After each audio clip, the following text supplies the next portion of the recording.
Good evening and welcome to Anime-Zing Radio here on Facebook, YouTube, and Twitch. I'm your host, Doug Engler. Joining me, the co-host, as always, is our good friend, Miss Angela Rose. Hello.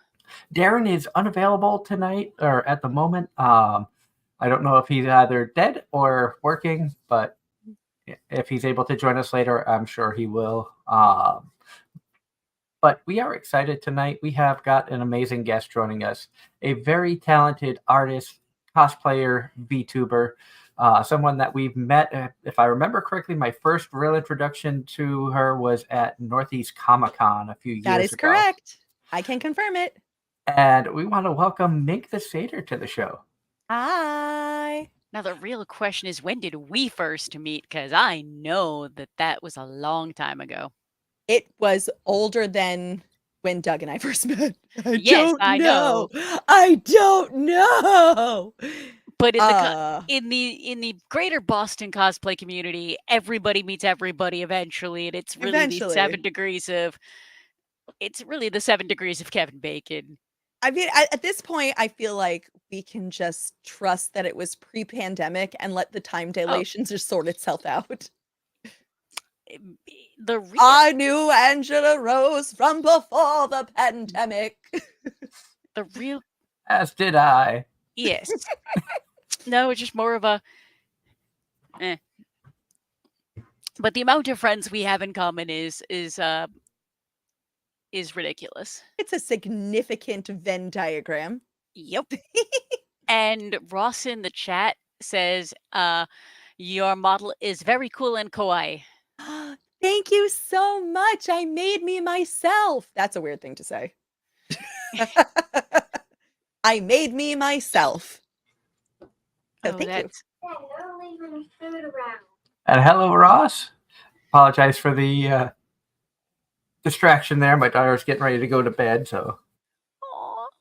I know I didn't want to comment, but it was really, really cute. And but for our fans out there who may not have been introduced to you or know of your channel, tell everybody a little bit about yourself. Well, I kind of occupy two realms on the internet. There's my cosplay life and my VTuber life. They're both under Mink the Satyr. I don't know how to differentiate the brand. That was so cute.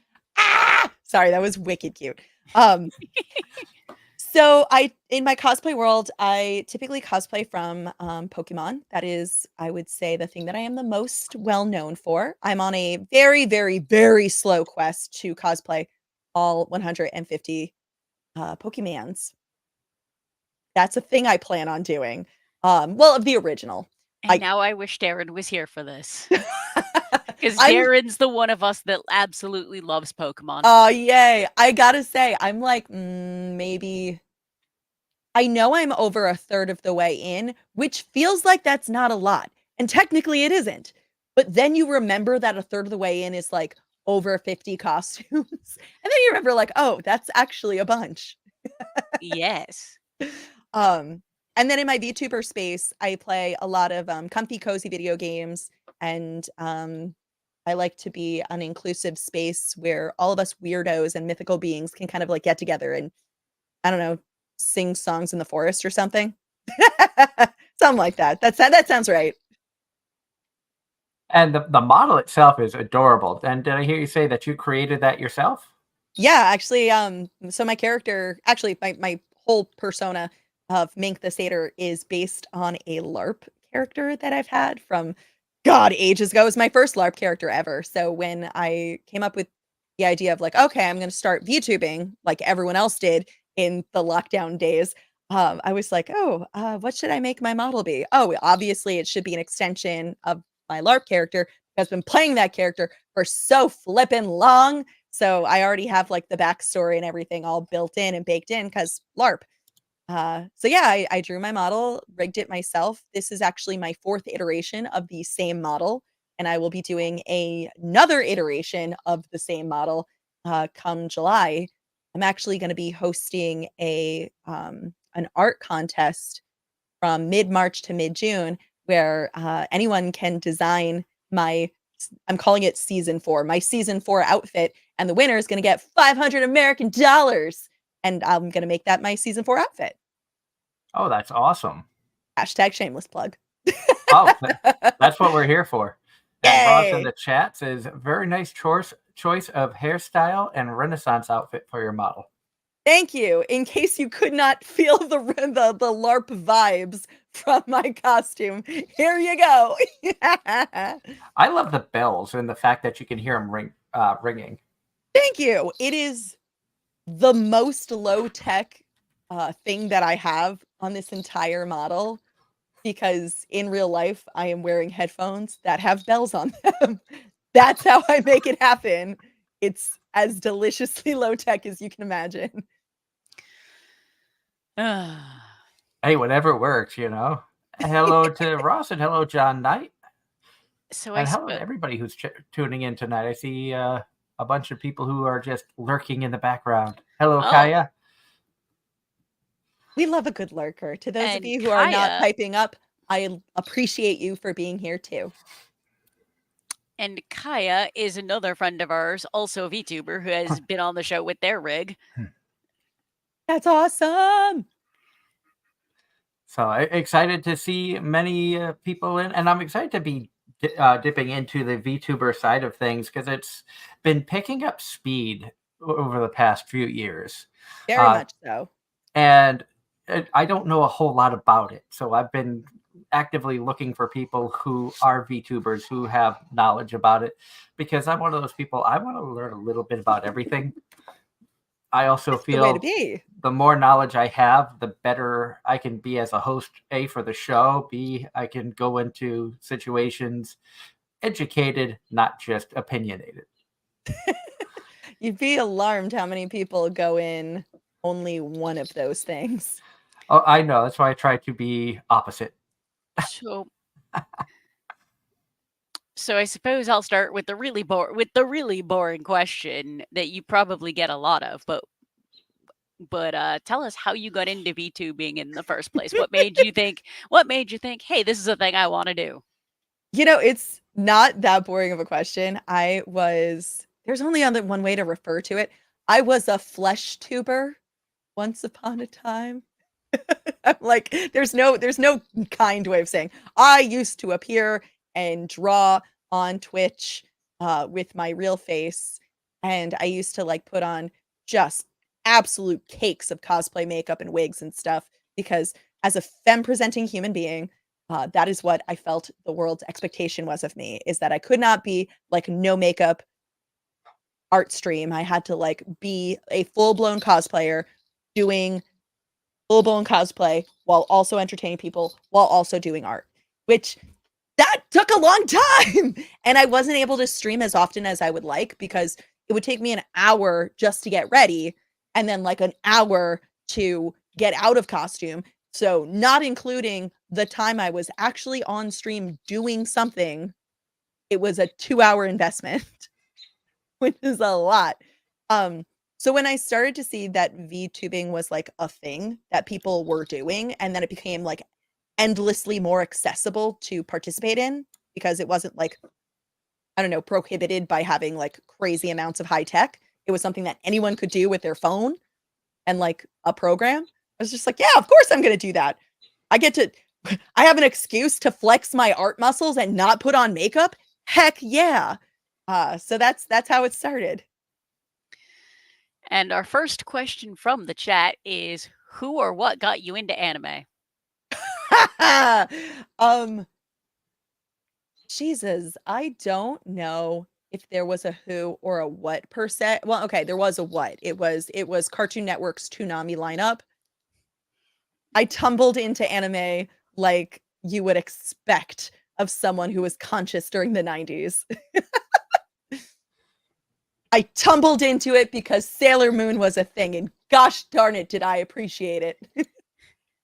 And yes, Ross, yes, they did, and it is fantastic. But yeah, I think it all started with Sailor Moon and then progressed to Dragon Ball Z. And then, you know, after that, I was like, well, okay, there's more. And John Knight in the chat says this year marks the 27th anniversary of Toonami. Oh my god! Oh my god! Happy birthday to Tom from Toonami. Do you remember when it was Moltar? I do not. What?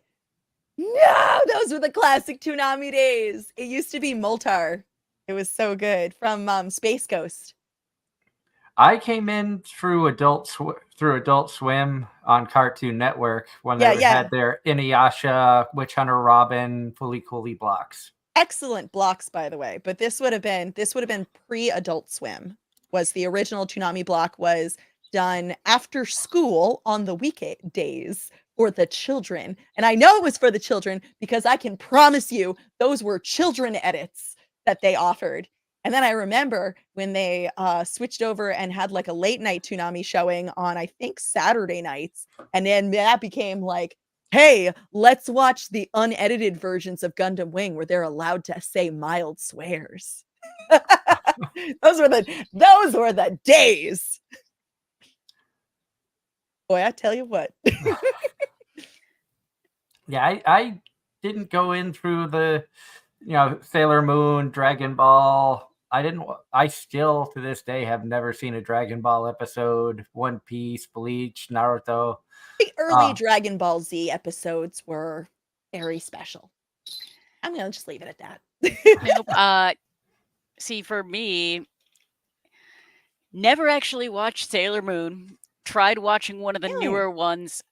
Tried watching whatever the newer one was a few years ago, and just got through a few episodes, and just did not grab me at all. That's okay. It doesn't have to grab you. And Dragon Ball, a guy I was involved with at the time had the box set for Dragon Ball, and decided I needed to watch this because it was his obsession. And that's funny. And that did not end well. That ended with me not liking it in the slightest. Yeah. And then there's Pokemon.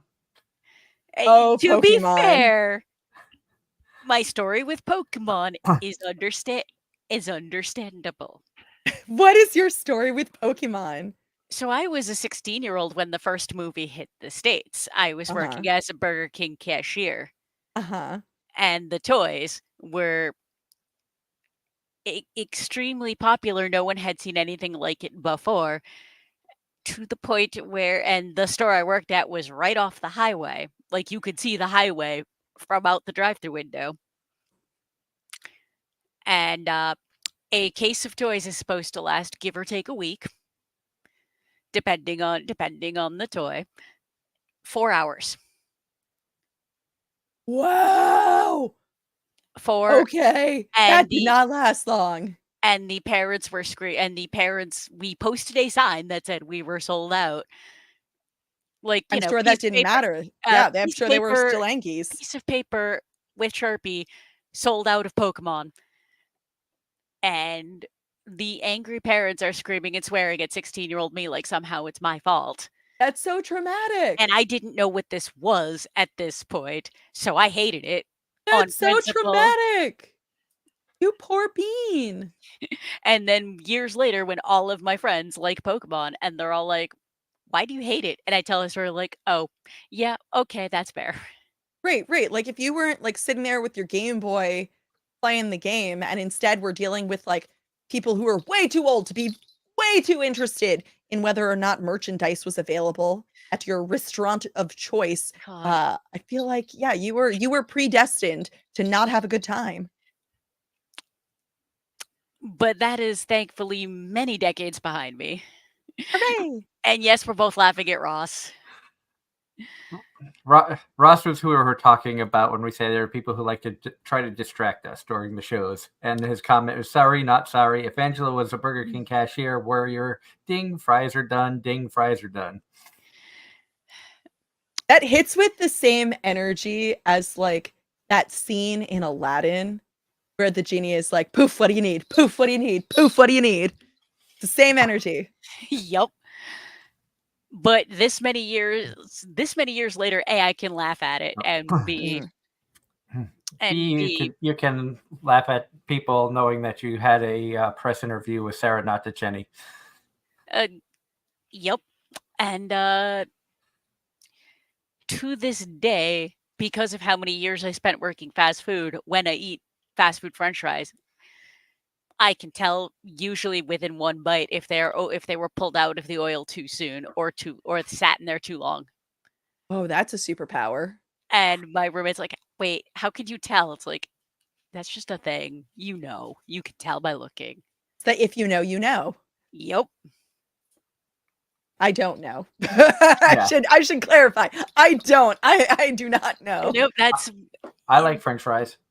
Yeah, I'm sitting here like fries good, yum. Fast food French fries. Fast food French fries are like a weakness of mine too. But they have to be cooked properly. Otherwise, if they're burnt, they're gross. I could see that. But that's a me thing. I also don't like burnt toast, but I get that. Although my hang up with fast food French fries is that they do not reheat the end. You have once they come out of the oil, the fryer, you have a clock. It starts ticking. It is the fries depreciate in value and there's no resuscitating them. They will, once cold, not taste good ever again if you reheat them. I have tried everything. Have you tried an air fryer? I have not tried everything. Air fryers are really good. I say this because not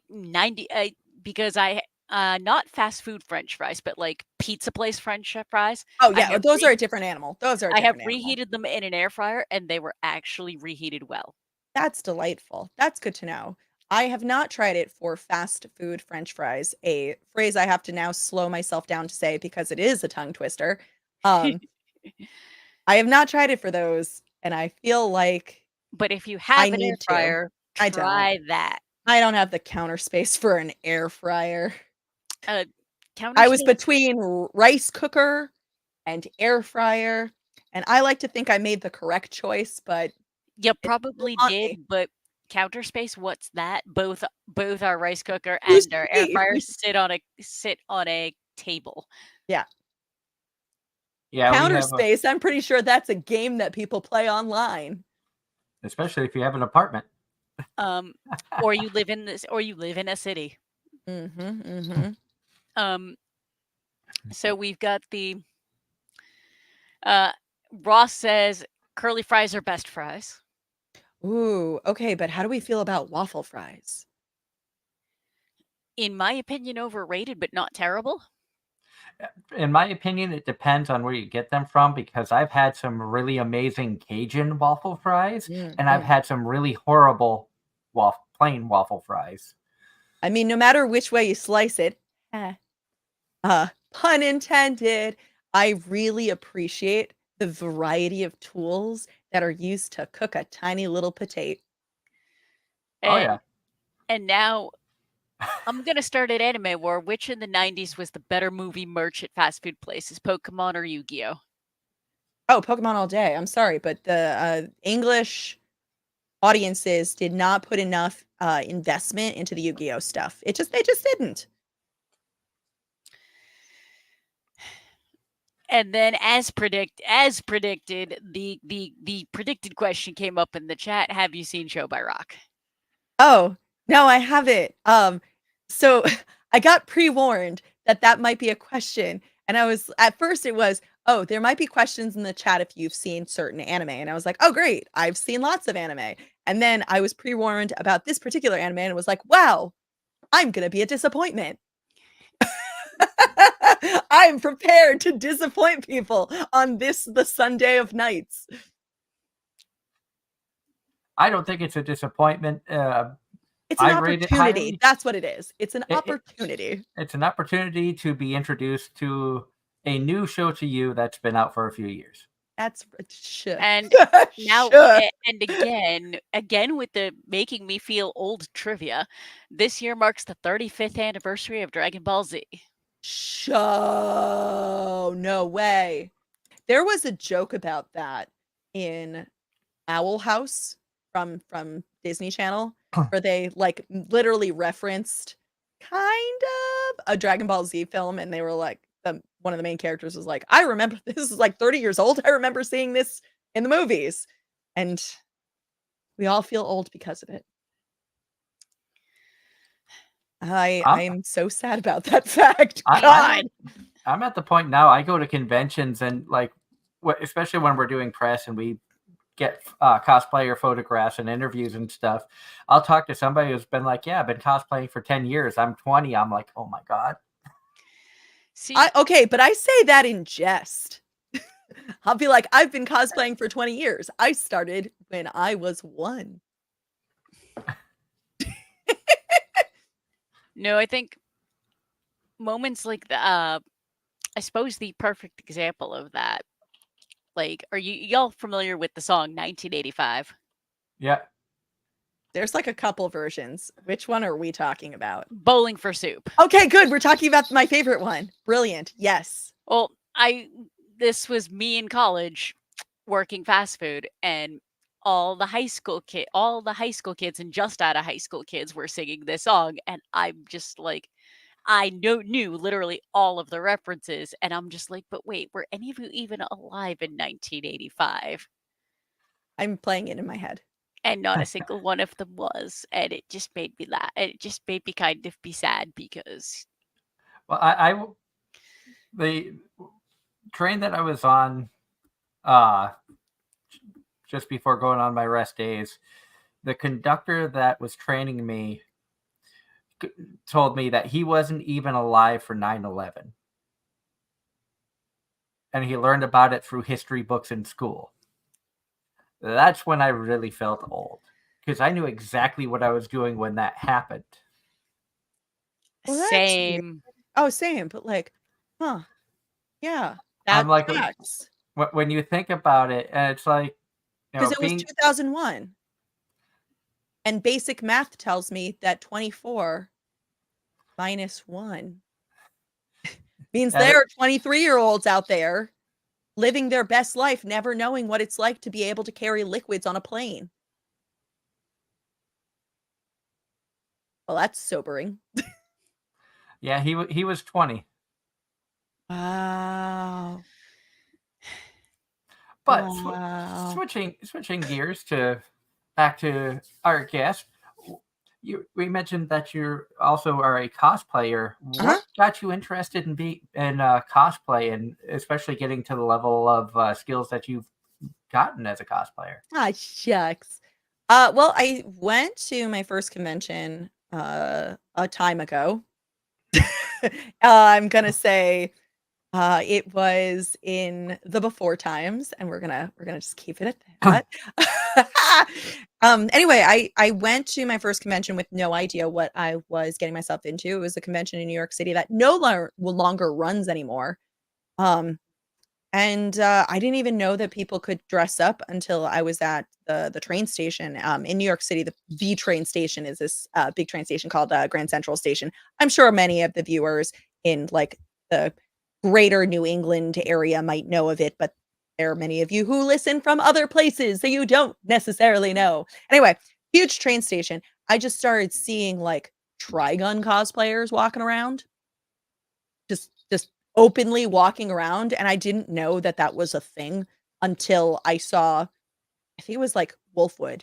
I saw Wolfwood, and like, a bolt of lightning, my world was shook. And so I didn't actually start cosplaying until a couple years later, just because I just happened to not be able to get to a convention until much later. But once I started, it was really an extension of some of the other things, the other hobbies I had been doing. Because at that point, I had done a lot of like college theater, and I had done a lot of, I had started doing LARPing. So you have to kind of like make or cobble together your own costuming for those activities. And at the time, there wasn't a whole lot of like saturation in the market of cool duds that you can wear for these sorts of events, especially in the LARP world. Like now, you can't walk 2 scrolls on Facebook without running into ads for various LARP related clothing. But back then, yeah, you had nothing. You had to just figure it out yourself. So there's a lot of Frankensteining costumes and things like that. Eventually, I was able to bootstrap my way into figuring out how to make my own costumes, and it just quickly translated over to, "Oh, I'm going to a convention, maybe I should dress up as one of my favorite characters. What about that?"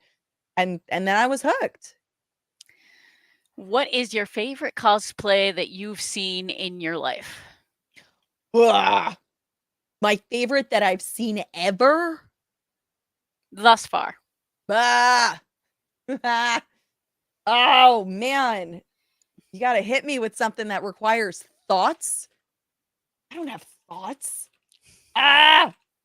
It's probably gonna be something like, "Oh, I saw this very meticulously done X, Y, or Z." I mean, the reality is it's hard to give a superlative because I have seen so many fabulous cosplayers, both people I've seen in real life, people I've seen on the internet. Um, there are some absolutely gorgeous things by, like, all the normal famous people, like, you got your Lucky Grimm cosplayers and your Yaya Hans, who have been in the biz for 5 ever. Silhouette cosplay's been out there for a long time.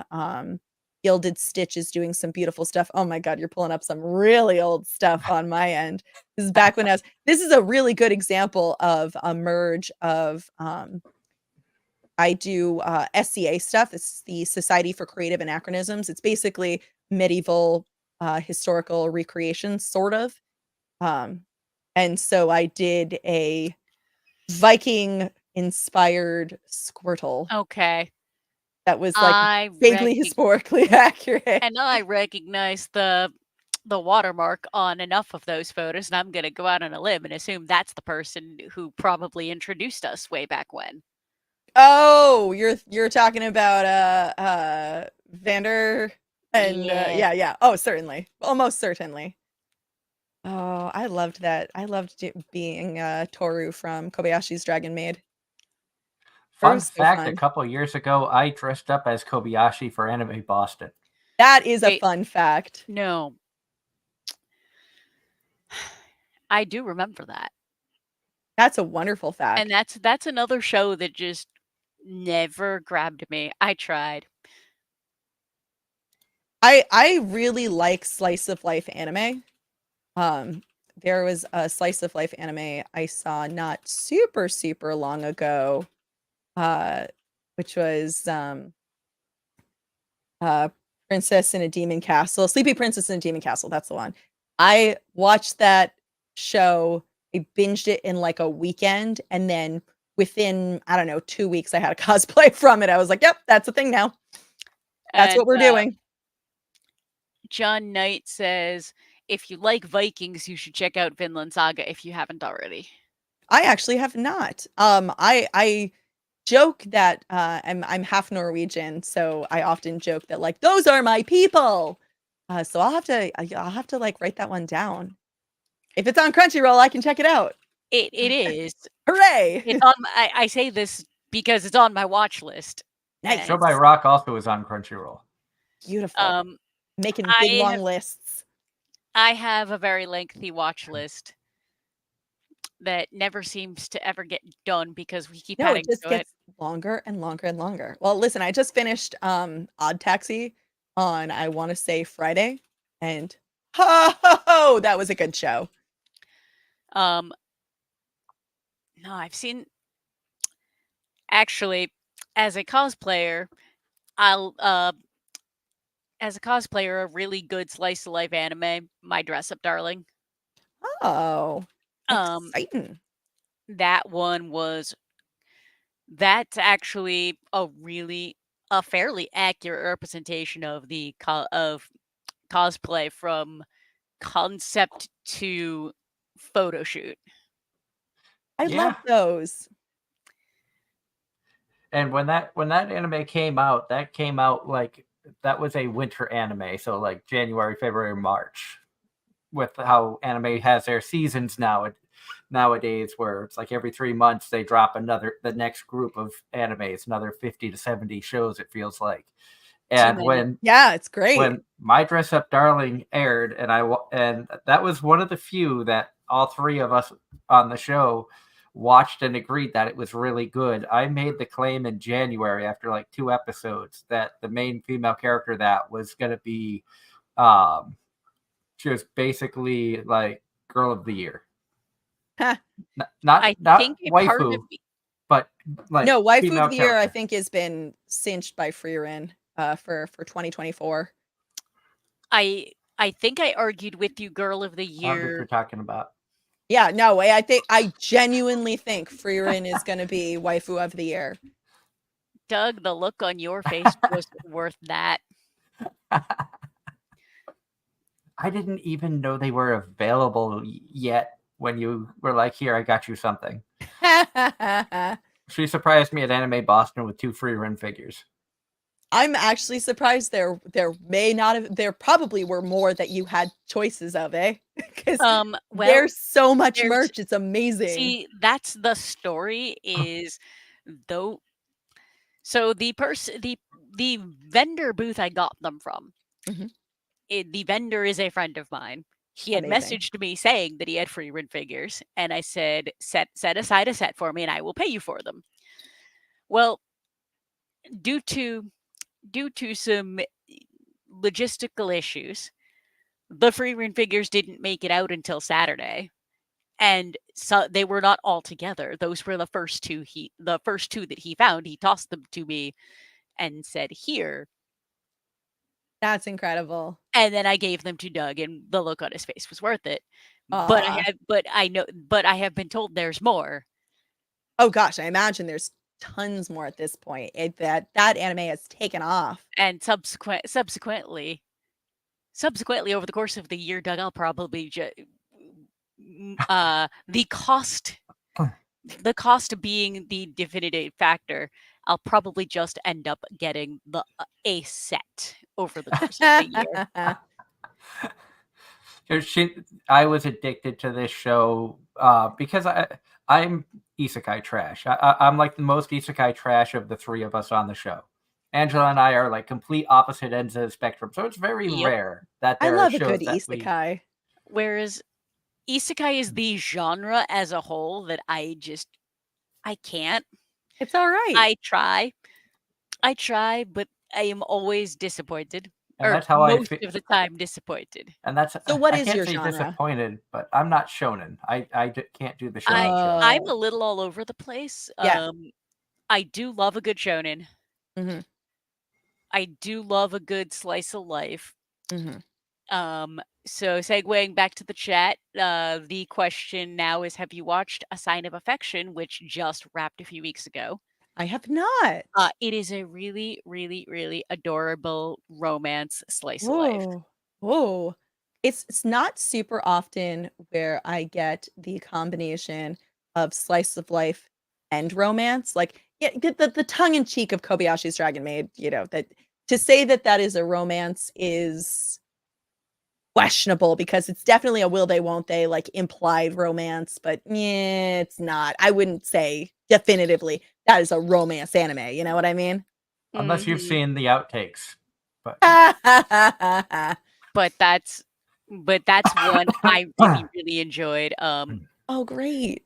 Ross also agrees. He's a hopeless romantic, so more stuff to add to my list. That being said, I'll still watch a compelling mind blow anime like a Steins Gate or a Summertime Rendering. Those were great. And hello, Julia in the chat. Julia Coelho has joined us. I love my friend. Hi, friend.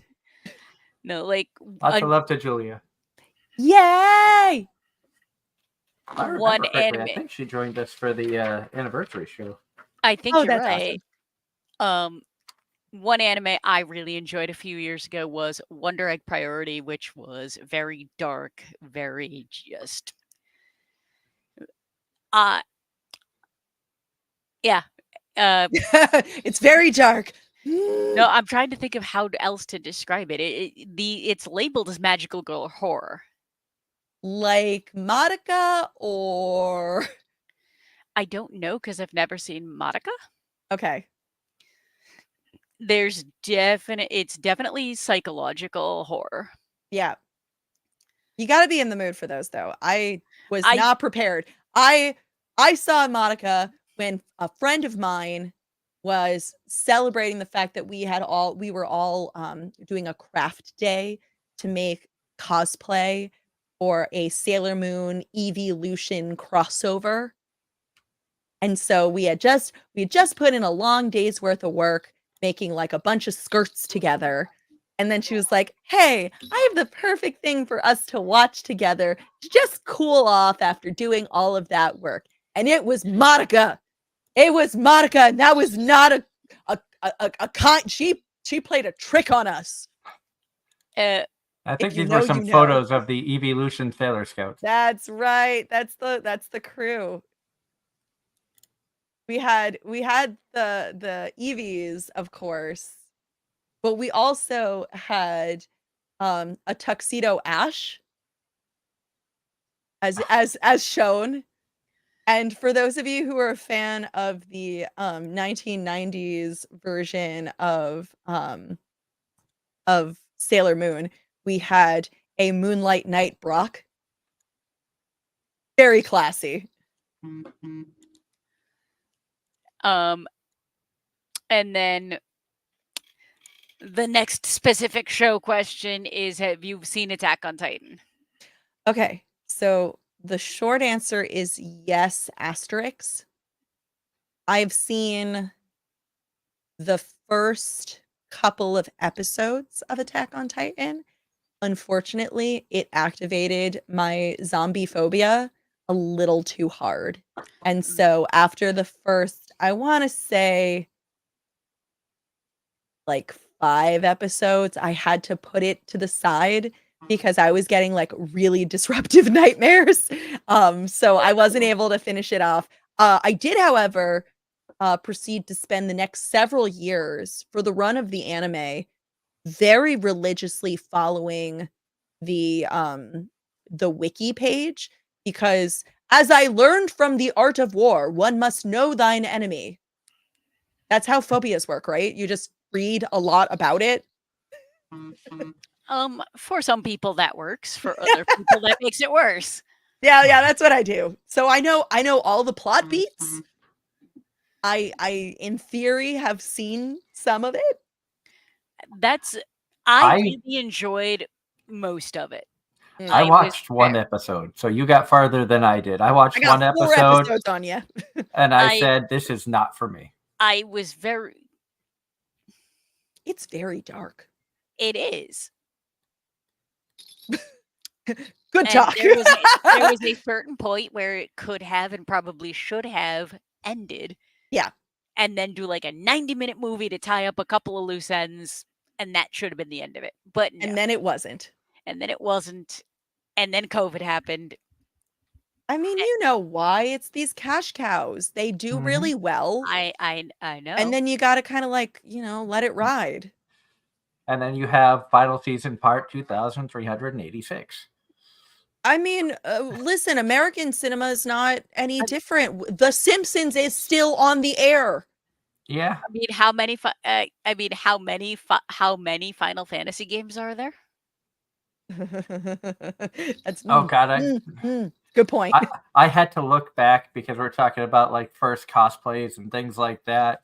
And it was Halloween. I didn't know what cosplay was, but the first technical cosplay / Halloween costume I ever did was the Dane Tribal from the game Final Fantasy IX. Aw, that's awesome. See, if we're going with that. And then a year later, I dressed up as Inuyasha for Halloween. That's excellent. If we're going with that logic, then well before I even knew what anime was, you could argue my first character costume for Halloween was one year I did Carmen Sandiego. That's awesome. Did you sing the song? No, because I can't sing. That's fair. I love this song. Such a good beat. Agreed. First actual cosplay, knowing what it was a homebrew inspired by inspired by collectible card game art, and my friend wanted me to cosplay with her, and her mother offered to make a costume for me if I paid for the materials. Oh, that's amazing. And then you're like, yeah, of course I'm going to do that. Because she's a seamstress, so she did costumes for both of us. Yeah. My first cosplay, knowing what cosplay actually was Nathu Dragneel from Fairy Tail. Yeah, my first one, knowing what cosplay was, would be Luca from Chrono Trigger. That was a fun one. Yep. And the next anime-related question, have you seen My Hero Academia? Yes. I did not watch it when everyone else was watching it, though. Like, so I had seen a bagillion, like, Todoroki cosplayers walking down the convention halls for, like, maybe 2 years straight, and I hadn't gotten into it because I was just like, I don't know if I wanna get into the thing that everyone's into. Then I started just, like, on a whim, just watching an episode or 2, and I was like, "Wow, the pacing is very good. This I can understand why people are into it." Still not sure why there were as many Todoroki cosplayers or Toga cosplayers, because at the time, I think, that I was watching it, season 2 had just finished getting their dub overs. So, like, at the time, those characters were, like, part of the ensemble cast, but I didn't really feel like any one of them stood out more so than everyone else. I'm sitting there being like, "How come nobody's cosplaying as Ida? Ida is best boy!" But, I stan Ida. I like me a rule follower. My husband actually attempted to do Ida at one point. Well, your husband is a good person. And I don't mean any disrespect against people who like their icy hot Zuko. I just, I just didn't understand it as much. Nope. Oh,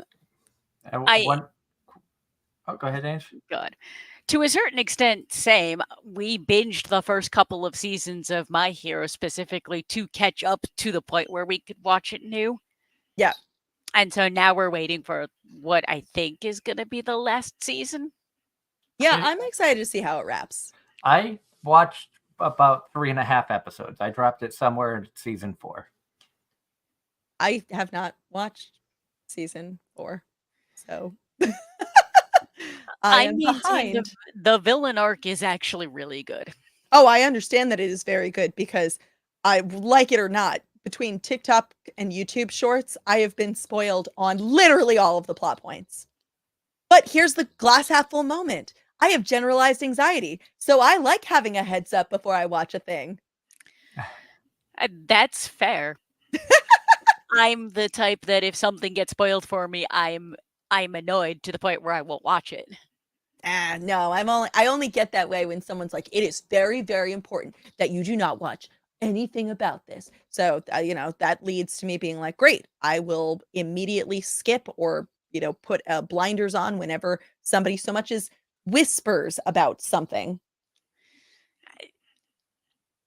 I don't like being spoiled, so I try to be mindful. If people don't want to be spoiled, I make a point of trying not to. But if people don't care, then that's their prerogative and whatever. Sure.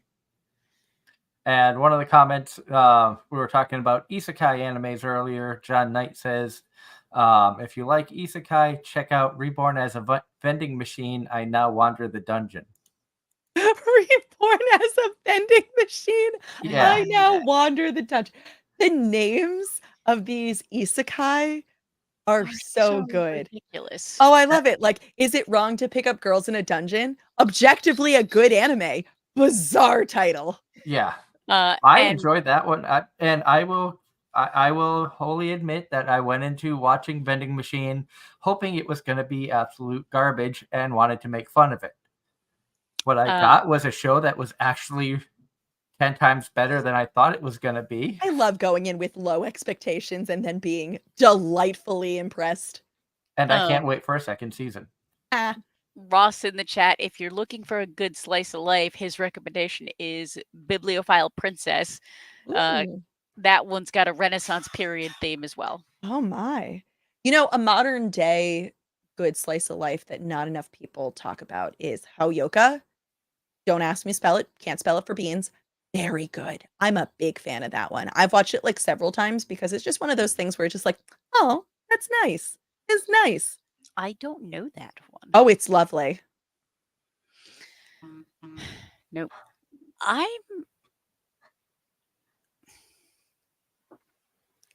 end up usually finding a lot of the underrated off the beaten path stuff. One that a kind of serious one that I really enjoyed that was very underrated was a show called 86. Oh. Like, was it just the numbers or did they spell out 86? They Because in did anime, both. it could be either. Oh, okay. It was both. Yeah. That tracks. That tracks. And for some reason, there was an X in between them, right? I'm kidding. There was not, but that also happens a lot. You never pronounce the X. You never pronounce it. unless you work at Crunchyroll, because there were people that worked there that pronounced it Hunter x Hunter. Really? And Spy X Family. Yep. What did they do? X 1999? Because that one I understand. But have you seen Spy Family? Oh God, of course. I love Spy Family. Did you get to see the movie? I have not seen the movie yet. I will tell you right now, watching anime right now, because it's one of those things that I do at the end of a long day when I have done all the reading that I want to do, and I have made a life choice to start watching them as dub, just because your girl don't have the energy in her to read something quickly, because it just feels like I'm taking a test at the end of the day, and I just want to relax. Dubs these days are bananas good. You remember when they sucked? Yep. Pepperidge Farm remembers, and I'm Pepperidge Farm. But no, the Spy Family movie, if it makes it to Crunchyroll, I recommend it. It's adorable. It's not. Of course, it's going to be adorable. I think it's just a unrelated side story. But yeah, that's what I'm expecting. But it's so much fun. I mean, that anime truly, at its core, is like delightful premise. They can never reach the end. Like, they can never find out each other's secrets, which I love. The end is uncomplicated fun. The end will be Anya accidentally tells one of them about the other. Well, that's going to be like the end. Like, that's it. The manga's done. The anime's done. It's the last episode. And they're just like, okay, guess we're a real family now.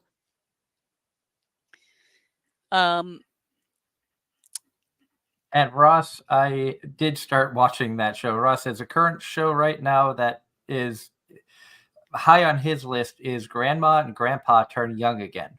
It's like the premise is already in the title. All right. And I did start watching that. And that's a cute slice of life. I do enjoy that. I mean, I say that I enjoy slice of life, and then like cut to me watching like Megalobox, which was so good. Controversial take. I really did enjoy season 2. Like season one was obviously better, but I did enjoy season 2. Season 2, I will argue the opening song from season 2 was better. That's fair. I can take that. But I will accept that. But season 1's plot was better. I 100% agreed. Because everyone loves a Cinderella story. Agreed. I have except when it comes to Deku. I love my crying broccoli. But no, I have the opener for Nomad, aka season 2 of Megalobox. I have the opener on my anime playlist on Spotify. Nice. But Megalobox, it's so good. That show was so good. It had no reason to be as good as it is, and the art style hits like the art style was so 90s nostalgia. Right, that's what I'm saying. It hits like peak 1997. You know what I mean? Like it felt like I was watching Cowboy Bebop for the first time again. Yeah. And I think we were actually having that conversation while we were watching it. Yeah, well, because it has a lot of thematic similarities. It was so good. And then a couple of questions from the chat, both movie related. Yay! One, have you seen the latest Miyazaki movie, Boy and the Heron? No, I haven't, and that is a travesty because I do love Miyazaki movies. It is fantastic. I have heard great things. I got to see it in theaters. I have an important question, follow-up question. What is the food that I need to eat while I am watching this film?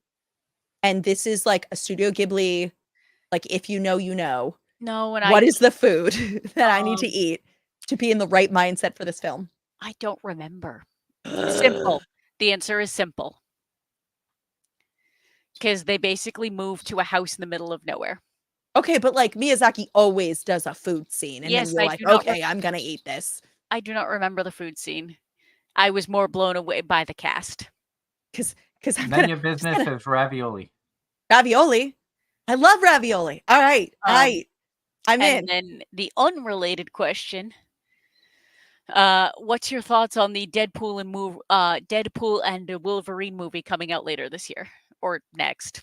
I'm very excited because I feel like that movie has been sort of in the works for a very long time. Like that movie has been tongue in cheek in the works forever. I have trepidations. I have my concerns because like anything, the art of the sequel is a tricky line. And Deadpool 2 was funny, but certainly didn't have as many like gut bust moments as Deadpool 1. But it was enough that they could greenlight a third movie. But I'm also afraid that it will do the classic trilogy thing, that it will fall victim to the Spider-Man trilogy issue or the Matrix trilogy issue. You know, how there never was a third Matrix movie. And what are you talking about? There never was a third Matrix movie? I would argue that there was only one Matrix movie. Indeed. There was only one. It was a real shame the Wachowski sisters never made any more. And then they did a reboot 20 years later, or that was a very strange film. I haven't actually seen the recent one. Very strange. I'm not mad at it by any means. It was just a very, very odd film. I encourage you to see it. You do not need to have seen any of the other. You just obviously need to see the first movie. Like that's the one that you have to see. And then what all right. First question. We're ping-ponging going down here. the route. Going down the I love rabbit it. hole. I love this. The anime question. What's your favorite dubbed anime? Oh, you warned me that this could happen. You warned me that this could happen, that I would be asked a superlative question about anime, and then my response was going to be I previewed this in my head that my response is like, well, sometimes you feel like chocolate ice cream and sometimes you feel like butter pecan. What am I in the mood for? So, I would say of all time, what I hold by the gold standard of dubbed anime would always be Cowboy Bebop, because it was what it was at the time that it was very transformative to Western audiences and made anime an accessible thing for Western audiences too, because the director Shinichiro Watanabe did an amazing job with the cinematography of the whole thing, and I think had a lot of very Western influences that again translated to a multicultural experience for a lot of people. Like a lot of people from various different countries and walks of life could find common ground with that show. And so I don't even see that show as being an anime so much as just like a show that happens to be animated, if that makes sense. It really does. And that's one of the most in-depth answers we've ever had from anybody. I wrote papers on it. I should probably let you know. In high school, I took a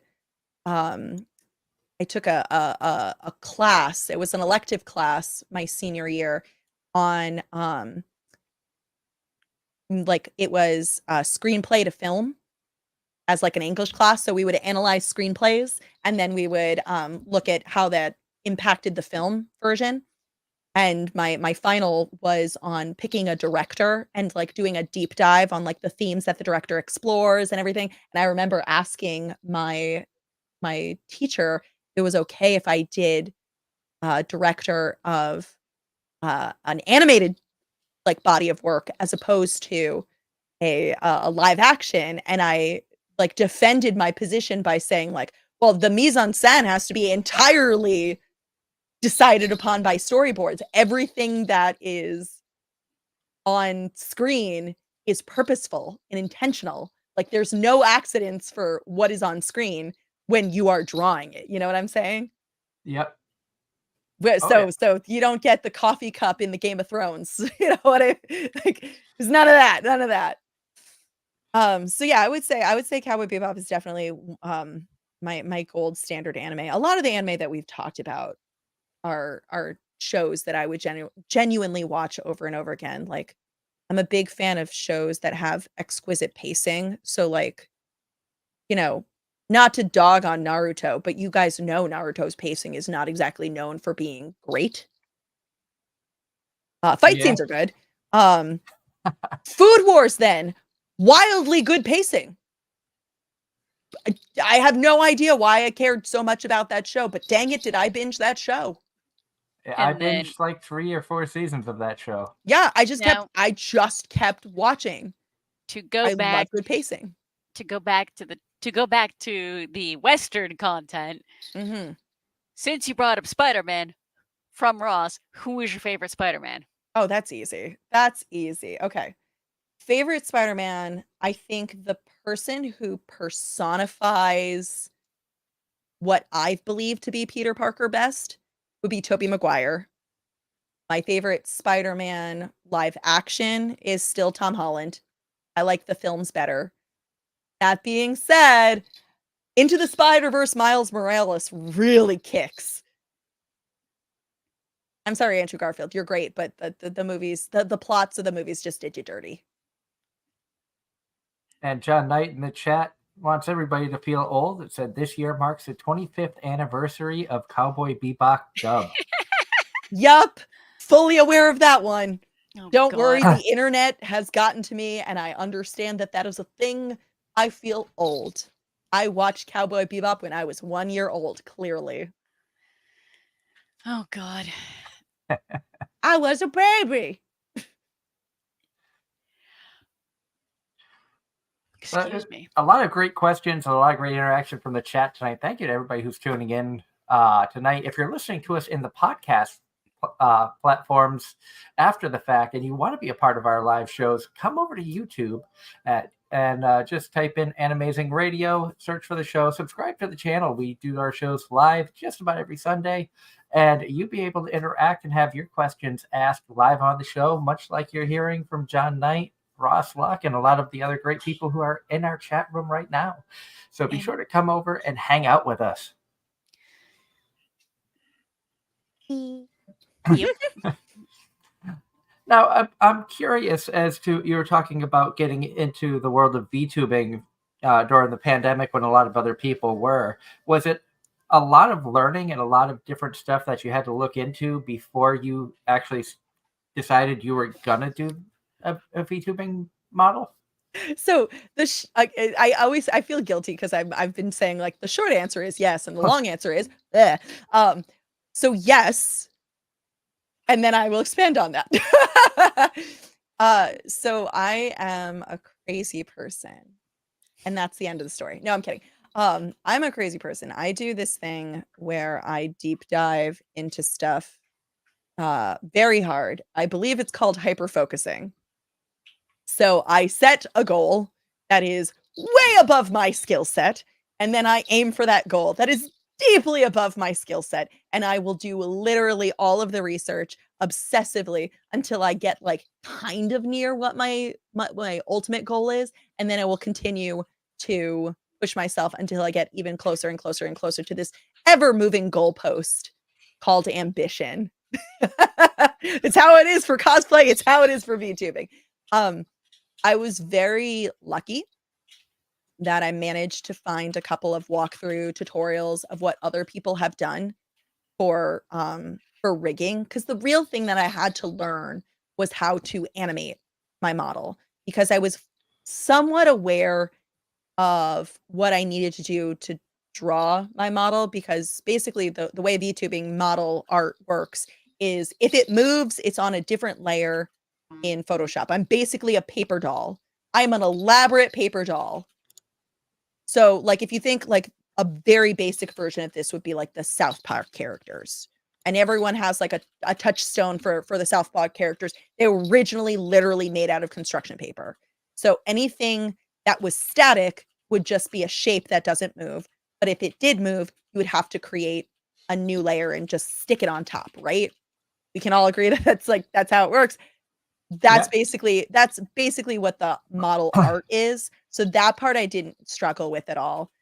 What I struggled with was learning how to use a new software, and then learning how to get the technology up and running. So I want to say it was early July of 2021 that I started like learning, and I made my VTuber debut before the end of the month. What really happened is I spent a solid week just doing that, because I was on summer break, and all I did for the entire week, like a 7-day straight, was make my model and painstakingly like go through the ups and downs of learning how to animate my model.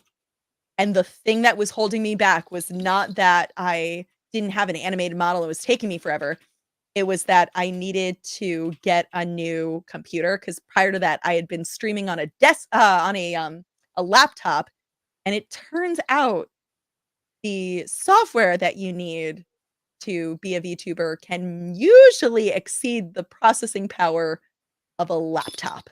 So your girl had to get a desktop that was all souped up and ready to go. So that like delayed my debut by a week.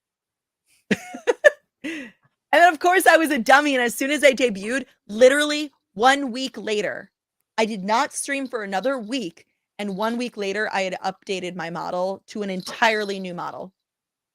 So my first iteration, my first version of me lasted exactly 1 stream.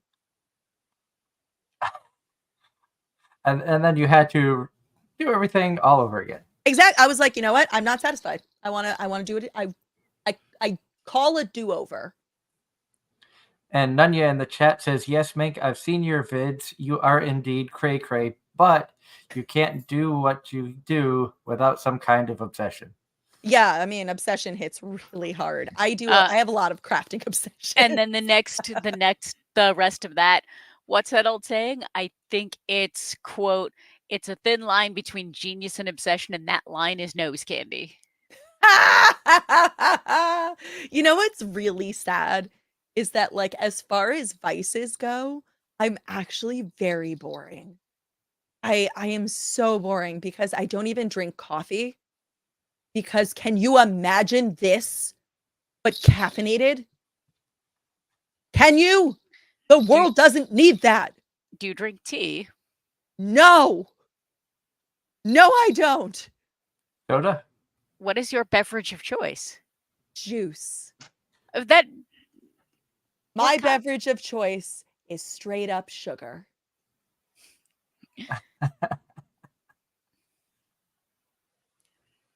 Now, okay, the it juice never box ceases is adorable. That is adorable. I was gonna say it never ceases to amaze me, because we've had Kaya on the show as well, and he has shown different things that his model can do as well.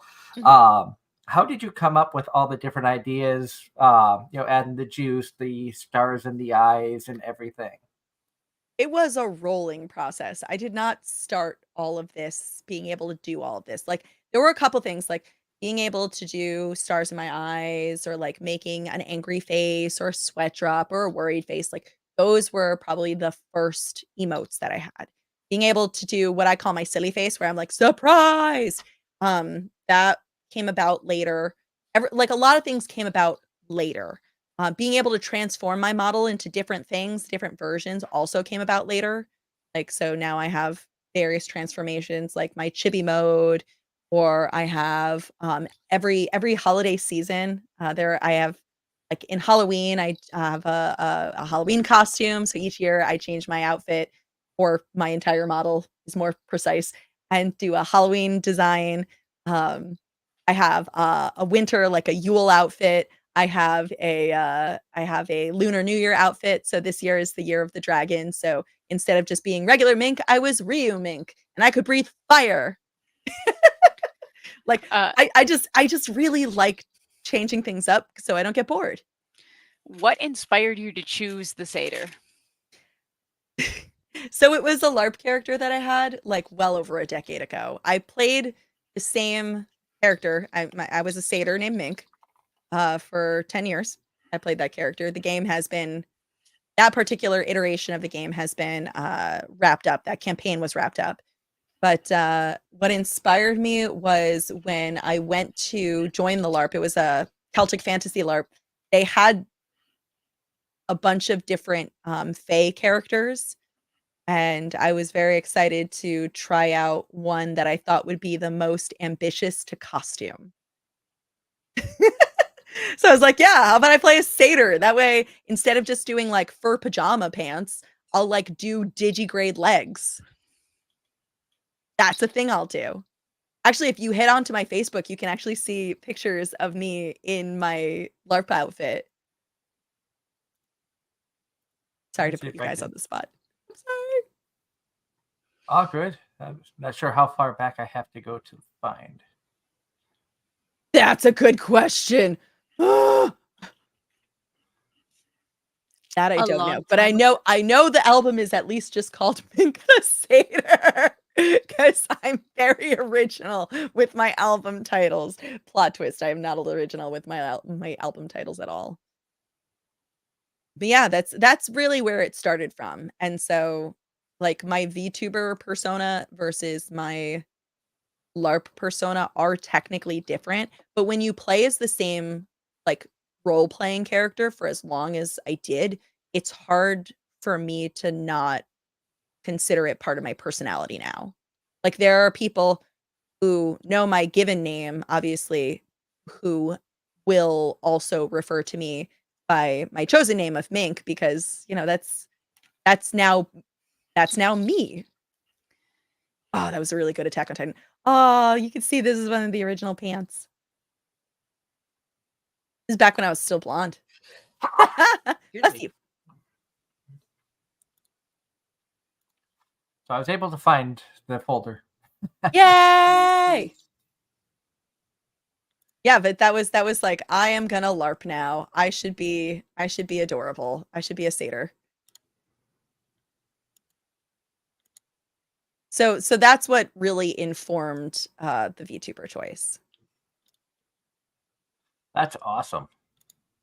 And actually, there's one thing that happened to me at LARP that very much rolled over into my my VTubing days. If you look at one of my horns, you'll see that one of my horns has a little gold cap to it. And you gotta get close, but it's got a little gold cap to it. And it's because I was buffer practicing with a friend of mine, and I made the mistake of wearing I had my horns on in my costume, but I made the mistake of wearing a hat while I was buff fighting with him. Anyway, at that LARP that I was at, headshots were legal, and so I got a gentle little bop to the head, and it unfortunately broke my ceramic horn. Oh, there's a picture of the ceramic horn. You can probably yeah, you can probably see that there's a little gold cap to one of the horns. He actually accidentally broke my horn, and we found the chip embedded in his buffer sword. So I was like, all right, I'm just gonna glue it back. But then I saw opportunity, because I'm not a dummy. I painted it gold and was like, yeah, my horn is canonically broken now, and I've gotten it gold capped.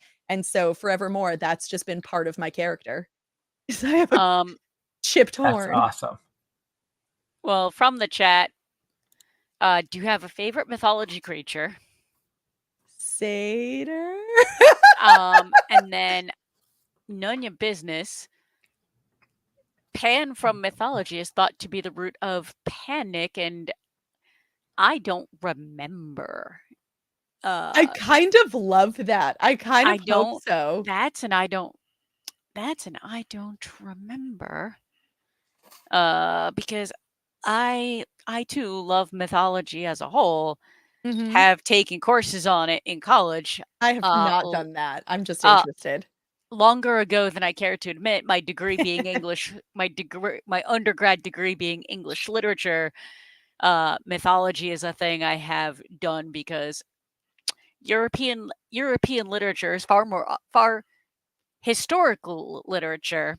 European literature is far better than American historical literature up to, like, I'm gonna say the mid 1900s. Yeah, that tracks. There was a lot of the Puritan stuff is boring. Well, I was gonna say the United States, like when we're talking about like American, where I assume we're talking about like U.S. 1600s too. Yeah. So, considering that our the United States was founded by religious zealots, yeah, the literature is not exactly going to be a real page turner. According to the internet, so take with grain of salt. Pan was to be true. Pan was the Greek god of shepherds, hunters, and the wilds of nature. Love that.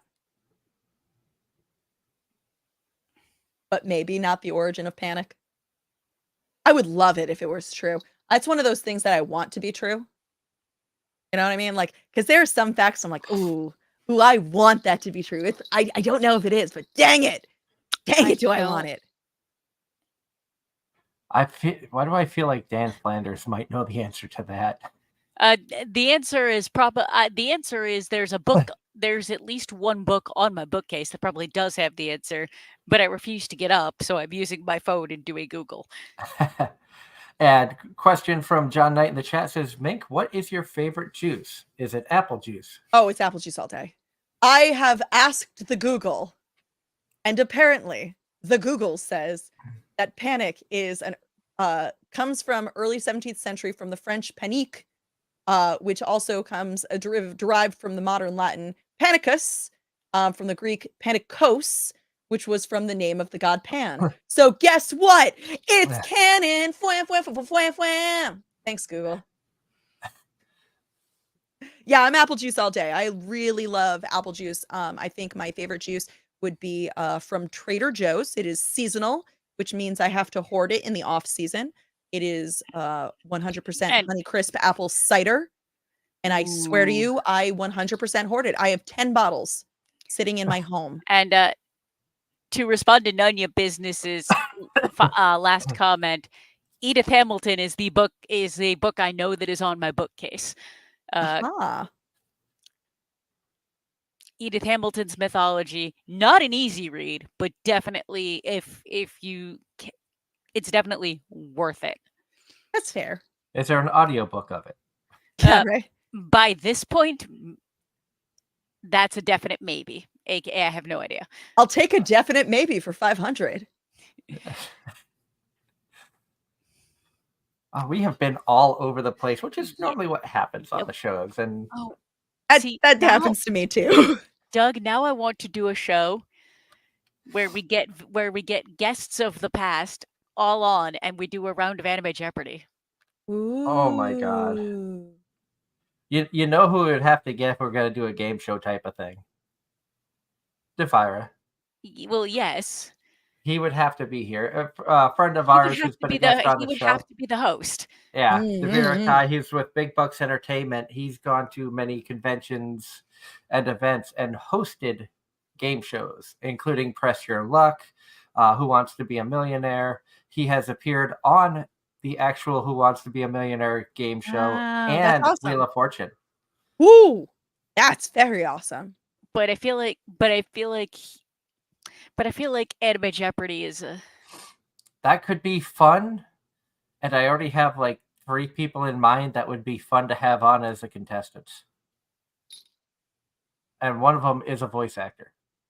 Wow, that would be. And another is Julia Coelho. Yeah, Julia would be fun. Yeah, I would like to watch that. And what about getting Julia and Jason Moulton? Even though he knows nothing of anime, they would just be hysterical. If we're going to do that, we would have to make guaranteed 18 plus. Yeah. And Kaya's agreeing with us that would be a fun show to watch. But actually, if we're gonna do an 18 plus, then we might as well, instead of a voice actor, might as well just get the guys from Token with the Dead just to round out everything. Round out the nonsense. That would definitely be a NSFW show for sure. Well, yes. But I also would have to make sure that there's no bad blood between certain people.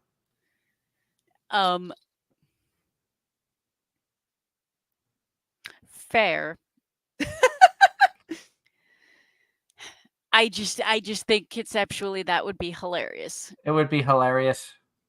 And now the real question is, what would you make the categories? I mean, if we're gonna have the voice actor, I thought would be fun would be Sean Chiplock again. Hey, because it'd just be fun to talk with him. Oh man, the categories write themselves. You could definitely do like isekai would be a category. Voice actors, it would be like voice actors in the dub, because come on, you have to respect that. Waifus. Not everyone knows. Oh, waifus would be such a good category. Chat, you can come up with categories. Don't let me just come up with things. Convention memories for 1,000. We can all talk about the year the Fire Nation attacked Katsucon. I could talk about the year that Fire Nation attacked Anime Boston. Yes. Because we had a table there. 2017. I mean, convention memories also include Doug getting married. Ah. Yeah, my wife and I got married at Northeast Comic-Con when it was still in Wilmington. And when Edge and I got engaged, he proposed during the Final Fantasy photo shoot during AAC. That's amazing. Crunchyroll has its own category. Oh, easily. We gotta hold on. There's so much we gotta tap into this. Overrated shows. Oh yeah, definitely. I feel like at this point, Attack on Titan could get its own category. Yeah, probably. I mean, same with Pokemon. That would be would be a category for sure. Useless characters. Ooh! I got one. The category would be manga or anime, and all of the questions would be plot deviations from between the two. Did this happen in the manga or the anime? Yeah. I feel like we would need to afford a lot of latitude for Full Metal Alchemist, because technically Brotherhood exists now. Funniest anime quotes. Mm-hmm. John Anime memes. Dub of voice actors category. That's gotta happen. I got this. You ready? It would be like a who's for the dub voice actor. It would be a who's that Pokemon. You'd play an audio clip. It has to be less than 6 seconds so that you can get away with playing it, because that's how copyright law works. So a less than 6 second audio clip of somebody talking, and you have to try to name at least one of the characters that voice actor plays. So it doesn't have to be a perfect character match, but you can match to at least who they've voiced. Oh, that would be so fun. Or you could just have something fun like this. This is Happy the Cat, and you're listening to Anime-Zing Radio. Love it. Was that 6 seconds? I'm not sure how many. I had to stop it short. We actually got official show IDs when we first started the show from voice actors. A big thank you to Tia Ballard, who was our first ever guest on Anime-Zing Radio for that one. We got show IDs from J. Michael Tatum, Brina Palencia, Bryn April, Todd Habercorn, a big number of show IDs from a lot of the voice actors that we've had over the years. That's amazing. Ross is suggesting a category titled "The Anime That Gives You Therapy." Oh, but Conception. But Bluey can't be on that. It's Australian. Bluey's good. I know, but it's Australian. It doesn't count. I feel like another. Oh God. see, my brain went American or European. African or European? Yes, that is the origin of that. Yes. But there ultimately needs to be what is the country of ultimately it's what's the country of origin, because there are shows that are definitely American made but are labeled as anime at this point. I'm looking at you, Avatar. Actually, let me put this right side up. Yeah, okay, that's fair. Yeah. For the listeners, it was my rap of Ruby. Yang specifically from the show Ruby. But realize that listeners might not be able to see with their ears. Because I have blankets everywhere. Me too. You just can't see them. Because I'm a VTuber and I have not allowed you to see them by animating them. But yes. That would be the next additions to your model is random blankets. That's how this starts. Listen, I can transform into a cat version of me. Yes, that's how it starts. It's like one dumb idea just keeps rolling in my brain. I want to see the cat version. I'm not going to lie. Nunya's response to Ross: there are more than a few animes that give a need for therapy. The last episode of Neon Genesis. No, you need therapy. That doesn't give therapy. That demands therapy. Kaya's response is they want a body pillow of Firefly for their VTuber model. Ooh. I want a body pillow. End of sentence. It doesn't even have to be of anything. Just want a body pillow. Something this snug. Oh, God. She's got to have a body pillow of her own character. What have we done? Listen. I am just prideful enough that I would totally do that. I have just enough vanity to be okay with that. Speaking of VTubers, who are some of your favorite VTubers that you looked up to when you were looking into getting into the VTubing world? Yeah, that's a great question. Juniper was a huge inspiration because she also does her own stuff. And she's not equally, far more crazy than I. She'll regularly go into a little cocoon and then 2 days out come out with this crazy new model that can do crazy new things. So Juniper is a big inspiration. Honey Goblin is another big inspiration. Both of them are indie and don't have studios. I don't think as of recording, I do not believe they have their own studio stuff. I mean, obviously there are, there are wonderful people in studios like HoloLive and Ninja Sanji and all of that. And I respect and adore folks who have studios too. But I gotta give me some props to the indies out there. Takahata is another VTuber who I madly respect. He is actually from Team 4-Star, who did the DBZ Abridged series. So it's wild. We met Team 4-Star at Kineticon a few years ago. And so there is a non-zero chance that you met IRL Takahata. He's the guy who voiced Nappa. Was one of his big claims to fame. Otherwise, he did a lot of the writing as well. But he's pretty cool. His VTuber Raisin Detra is he does a bar where he introduces he's a bartender introducing a lot of VTube talent, and I think that's very cool. Another VTuber that I look up to a lot is someone who I actually know from cosplay, Tiffany Witcher. She does a lot of charity stuff and a lot of raising awareness for lupus, which is a condition that she is striving through. So I really appreciate stuff like that. Team 4-Star, my wife was a big fan, or is a big fan of their stuff, and when we got to meet them, we got a recording from them. I forget what it was about. There was a lot of cursing in there, and I know that it ended off on talking about boobs. Yeah, that's about right. Yeah, that all tracks. And it was one of the funniest things I think I've ever recorded from a convention.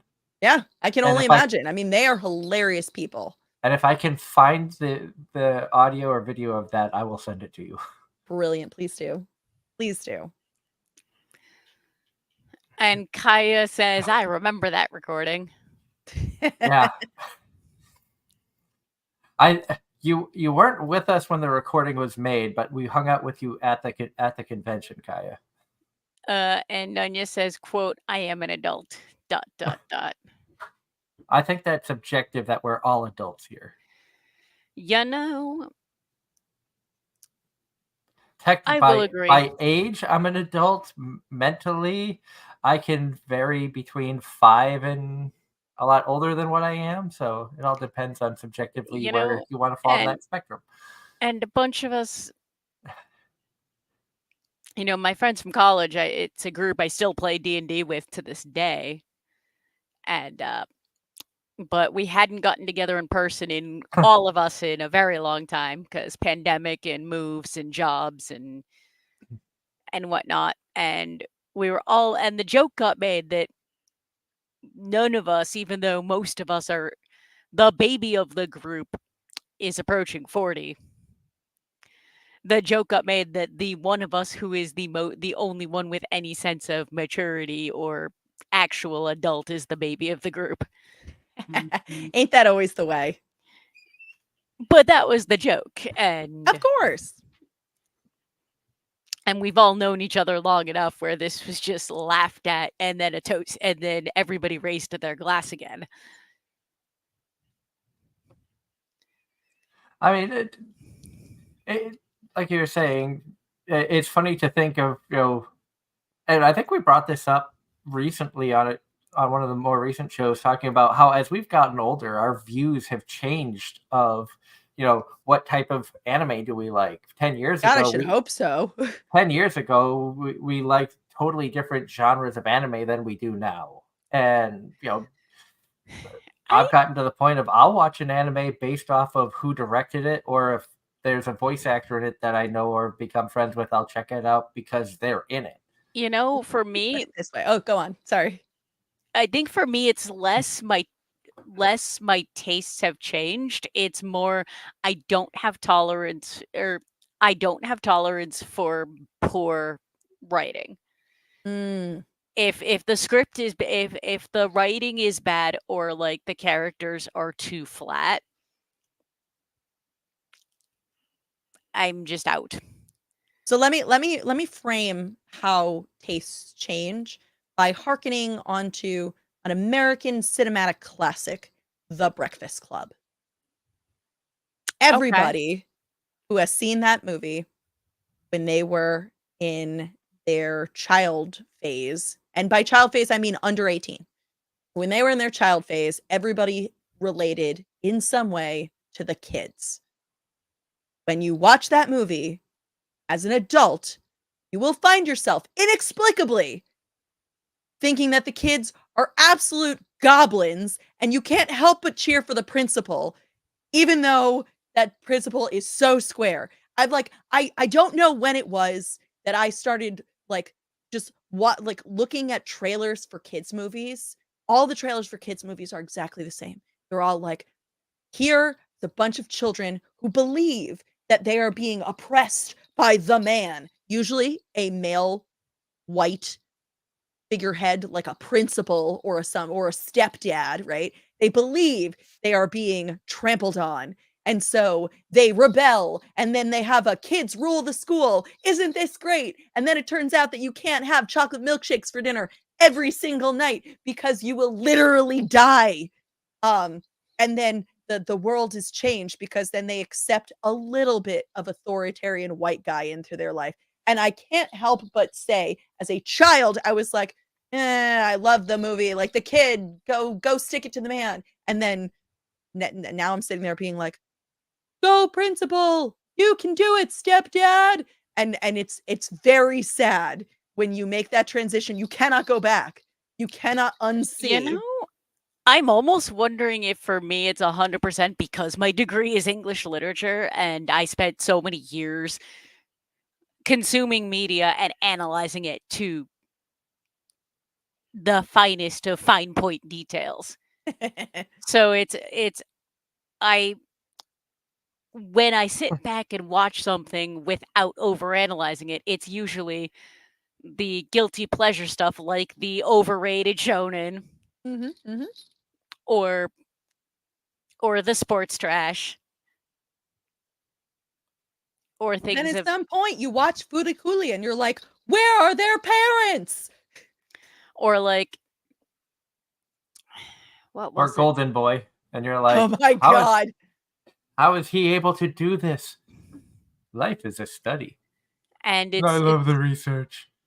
But it's like I want the good story. Yeah. Like special. Granted, these days I will watch things by a specific studio because the studio hasn't disappointed. Right, they have a reputation for only picking up a certain kind or certain Quality. level of quality. Right. And then John, bringing this back around again, since today is National Superhero Day. Oh, is it? Who's your favorite superhero? Oh, happy National Hero Superhero Day. Gonna have to say probably the Flash. He's just a good guy. He's just a good guy. Some people are good guys, but he's a good guy. You know what I mean? Like he doesn't fight like how's the best way to put this? Okay. The Flash in Justice League habitually does not fight his rogues gallery. It's more he like makes a point of getting to know them and try to like give them what they need because he doesn't believe of them as as people who are villains. He sees them as people who have traumas or who have mental illnesses or who have, been wronged by society, and he does something about it. Also, his power is wicked great. Also, red's my favorite color, but that's unrelated. Well, we have that in common. Red's my favorite color as well. Nice. I don't have a favorite superhero because I've never really got into the superhero lore. Mm-hmm. I would say just from personal experiences with people who are into that, I might lean towards Batman just because I know a very talented New England Batman cosplayer who does a lot of charity work. Is it Matches? Yes. Yeah. So for Matches Malone, I probably will lean that way, knowing literally almost nothing. Shout out to Matches. You know what? For a very similar reason, you know what? I'm not really into the superhero stuff. Just I've seen the Marvel movies, and a couple of different like the offbeat shows are the ones I enjoy. But my husband is a comic book nerd, absolutely loves all that stuff, and one of his favorites is Green Lantern. Nice. A very creative choice because literally the Green Lantern has to be very creative. And Ross in the chat says that he's going to go with Static Shock. Nice. That's a shocking revelation. Static Shock was very important for when he came out. But as my husband has been teaching me,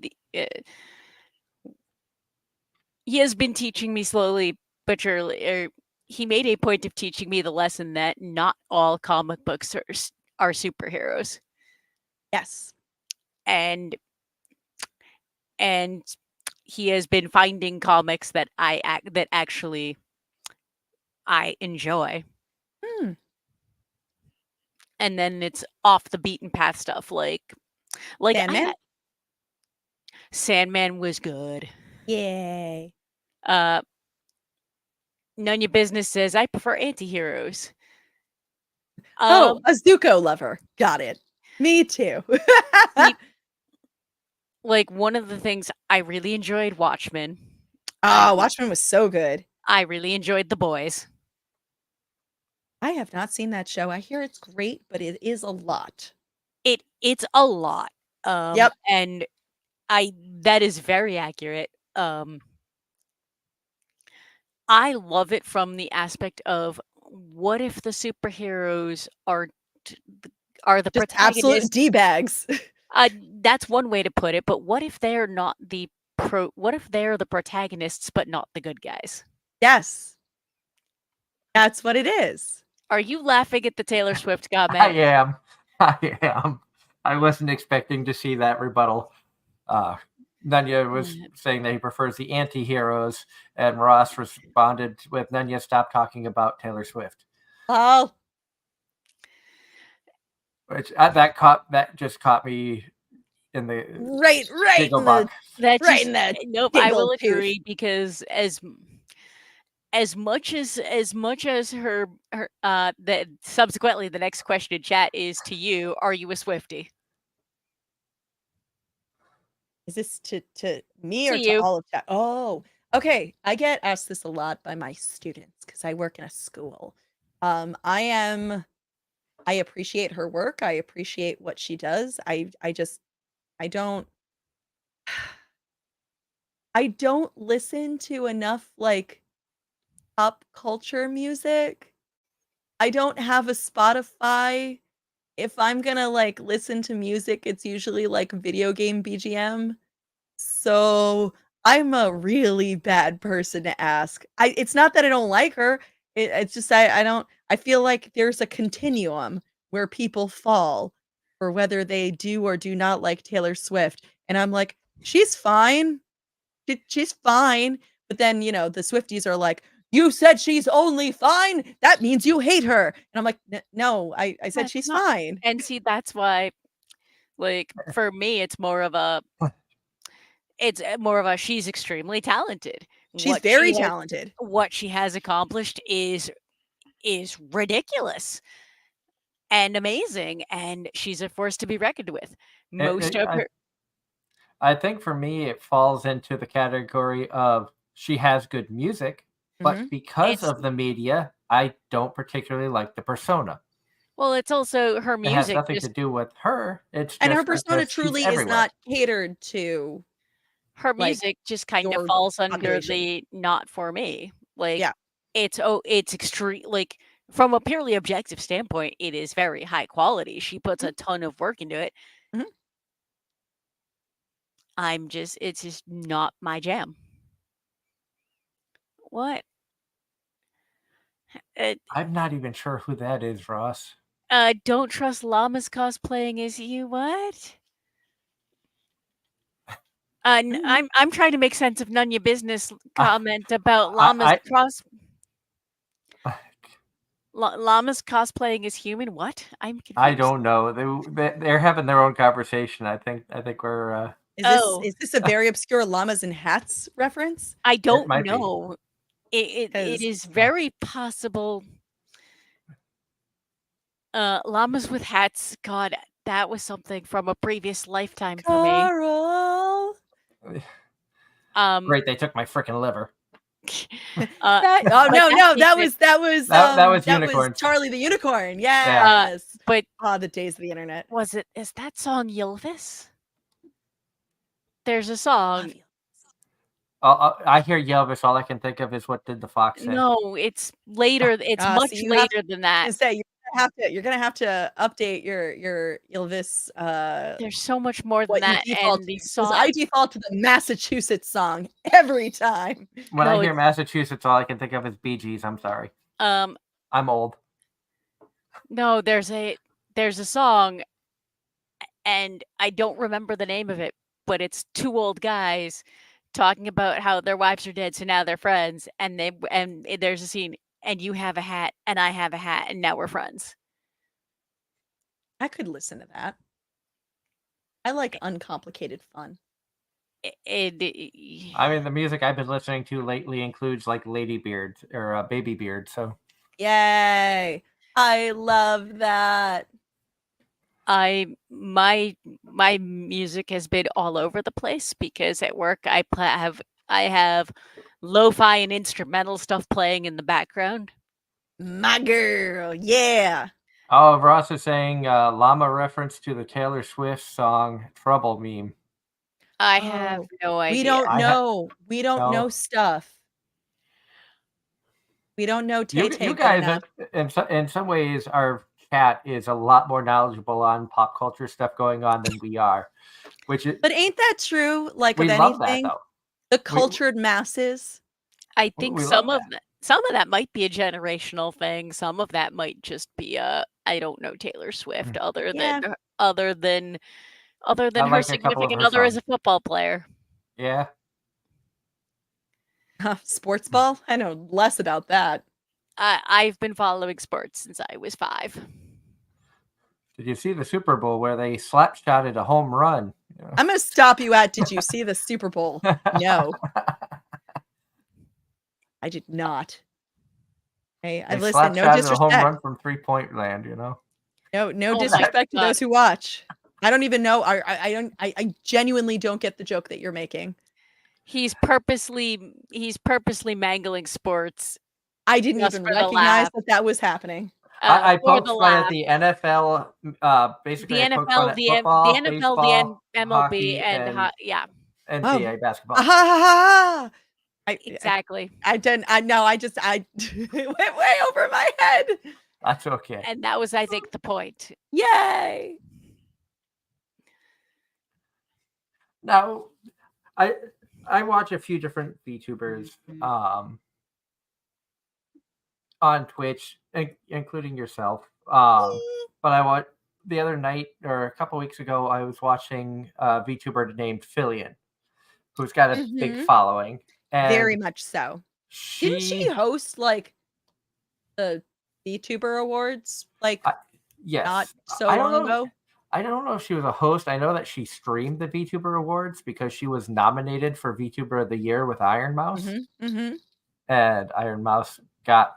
I was going to say Iron Mouse predictably took it because, of course, she did. Yeah. But I learned what rating meant on Twitch because of the stream that she had done. Oh. And I hopped on to check because I saw that Fillion was broadcasting, and it was at the end of her stream. So they went to this. She's like, I'm going to go and find a VTuber that doesn't have a lot of people watching, and we'll just hijack their stream. Sure. So she sent this person a friend request, which got accepted, and then the next thing you know, this poor girl, UK VTuber, her chat went from about like 140 views to almost 4,000. That's incredible. Seconds. That's wild. What a wild ride that must have been. And she gained a ton of new followers. Oh, that's awesome. One person had to have gifted at least 50 to 100 subscriptions. Oh my gosh. I was gifted incredible. a subscription. I was gifted a subscription. That's amazing. So when I see that VTuber on, I'll still, if I have time, I'll check it, see what they're up to, and hang out for a little bit. Look at that big streamer using her powers for good. That's what they all should do. Yes, I agree. Not everyone does, but that's their prerogative. And none of your business is just amazed with how many boxes you are checking, Mink. Doug, Gasai from Future Diaries. I didn't see you for Future Diaries. And Kaya, that was probably Darren. Wouldn't surprise me. And Kaya says, in relation to what you two were talking about, she did her own VTuber Awards thing. Aha! I am not going crazy. I remembered something. Now that's something we've never actually done on this show. We've never had like an awards show. Well, you're 10 years in. There's no reason we couldn't have an awards show. Since you're already planning a Jeopardy, you might as well plan an awards show too. I mean, we did have a show of why the Crunchyroll Awards are crap. Yeah, we did do that. we poked. They so much genuinely fun are. at I them. was very underwhelmed. We were too, and we did that. Yeah, Yeah. we Ross, if nothing else, it'll be our opinions. You know what yeah. our opinions are, and we'll I mean, bicker with each other, but the top three will end up being a favorite from each of us. Mhm. Or maybe we'll let the chat. Maybe we'll set up a poll on our socials and let the chat vote Aha. and bring it that way, Ross. So then you can be a part of it. And John Knight is asking, Mink, have you watched the show Horimiya? I have not. What genre is that? I've not seen it either, so I don't remember. I Mhm. don't remember either. I know it's one Darren likes. I Yeah. love that we can ask those questions of anime because I feel like I couldn't ask that when I first started watching anime because it was just like, well, it's an anime.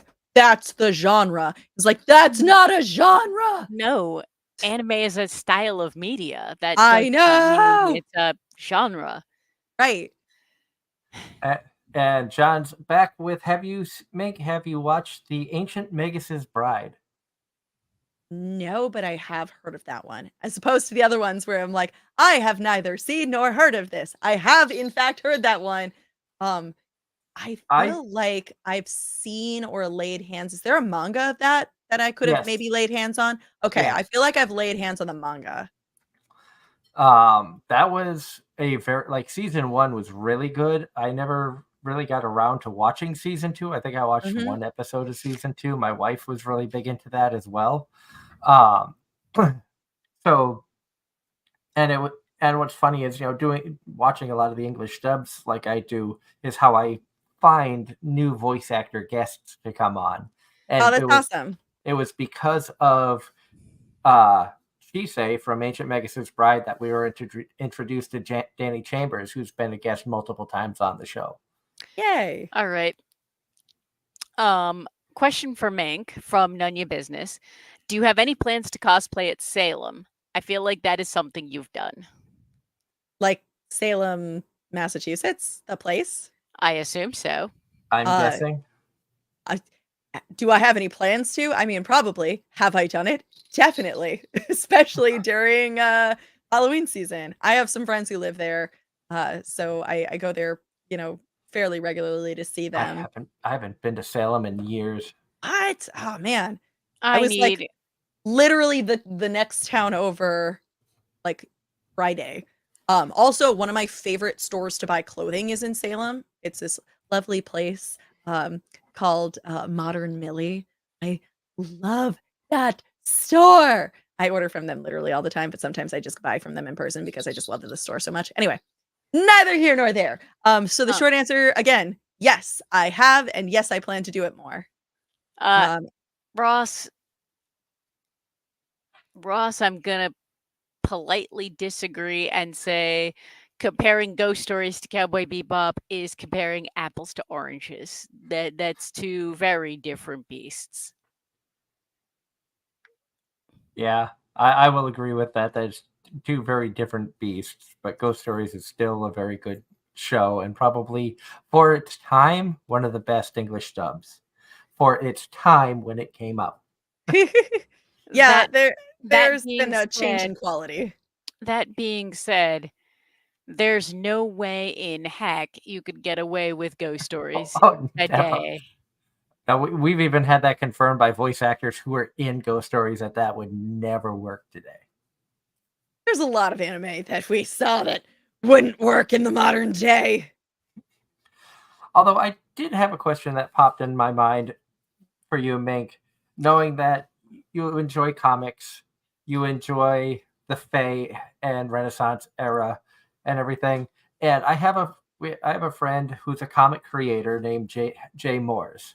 And I think he created an RPG based around the Fae. And I was Woo! curious if you had ever met him or had seen him at any conventions. I'm trying to remember what the name of his comic was.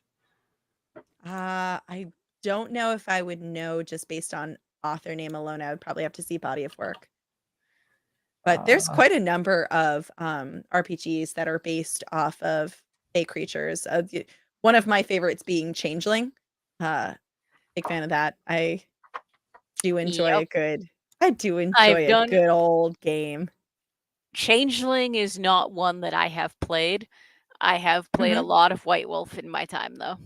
Yeah. I mean, any of the White Wolf games, will bring me joy. I've done a lot of them over the years. Mm. I'm trying to find. Autumn Gray is his comic. I cannot say that I have read it, I'm afraid. But much like anime, there's just a lot of media out there. Agreed. And it's hard to lay your hands on all of it. With what time? I am unfortunately burdened with the gift of inattention. Going down the list, have you watched Banished from the Heroes Party? No, but that's one that's on my list. As is on Angela's. Yes.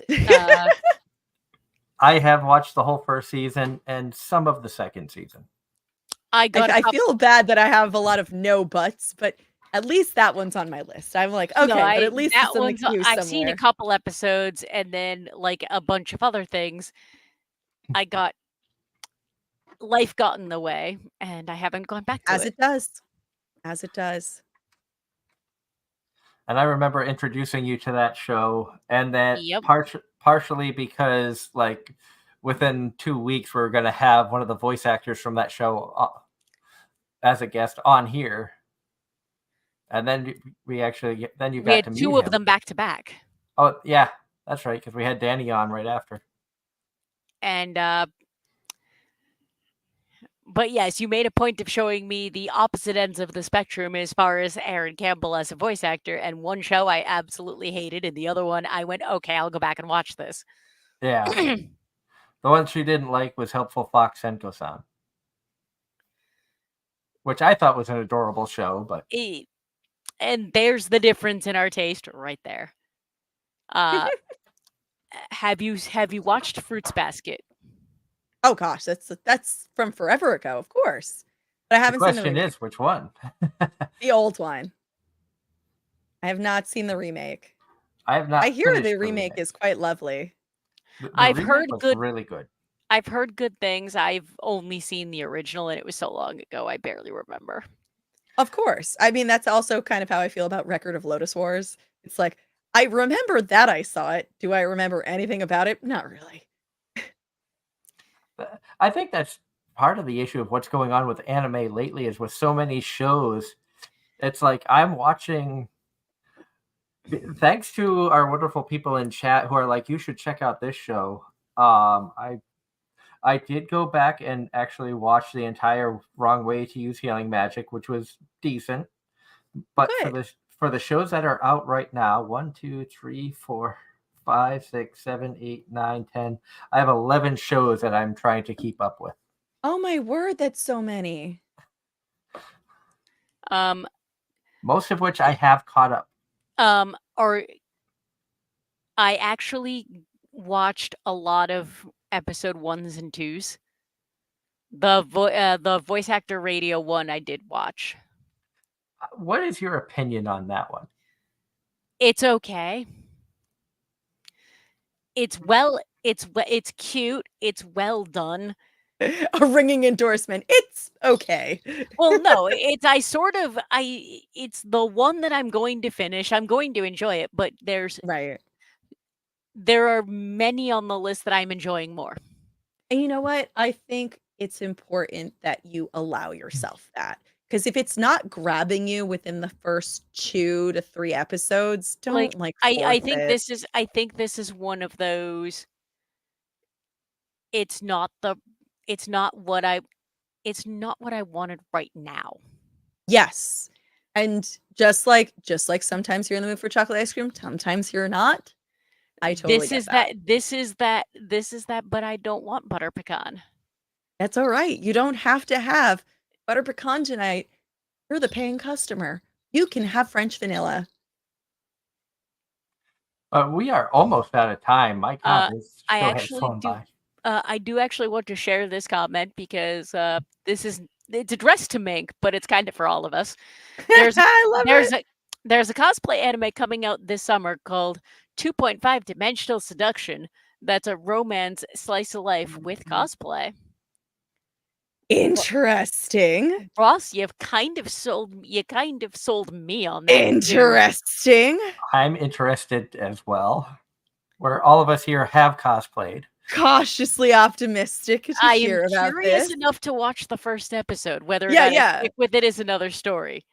Exactly. It's you got me. You got me at hello. Now let's see if you can hold me at the door. But before we run out of time, we want to, of course, thank you, Mink, for joining us tonight. It has been so much fun, and I've had an great to absolute chat with blast. you. Thank you for having me. And then we kind of already did it earlier at the start, but let's do the thing we call shameless plug. I love shameless plug. Where can people? What's your yeah? Go on. That's for you. Where can people? What's your what upcoming events do you have, both from Twitch and or real life? Where can people find you on the socials? All that good stuff. All the good stuff. So you can find me at Mink the Satyr on pretty much every social platform. You'll be able to find my cosplay or my VTube sonas pretty easily.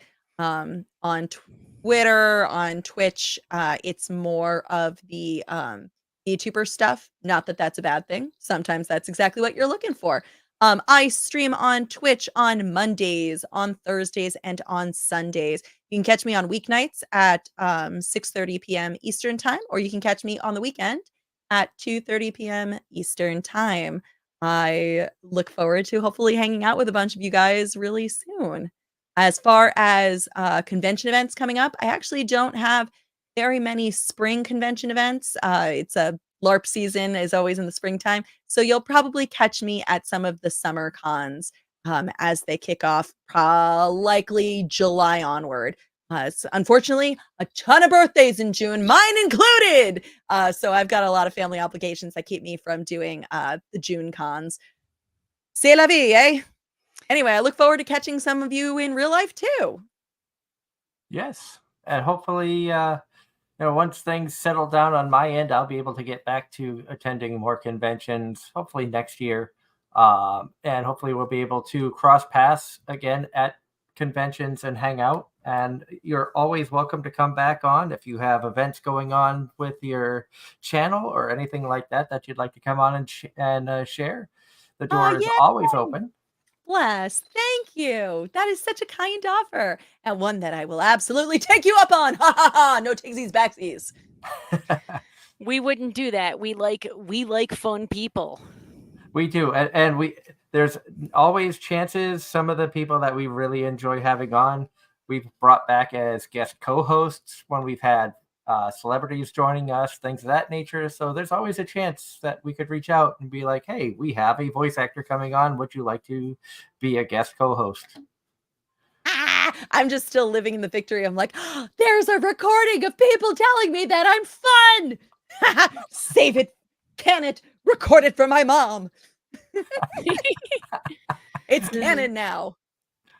Thank you again so much for joining us tonight. It has been such an honor to have you on the show with us, and I look forward to watching more of your streams. I look forward to hanging with y'all. Until next week, we don't have any guests lined up. I am in talks with a few people, so we are trying to work on getting some guests. But next week, we could have another open chat show like we did last week. So have some ideas at the ready. Things may change. Keep an eye on our YouTube, on our Facebook page for any updates that may come. Until next week, this has been Anime-Zing Radio right here on Facebook, YouTube, and Twitch. Have a great week, all. Good night, everybody.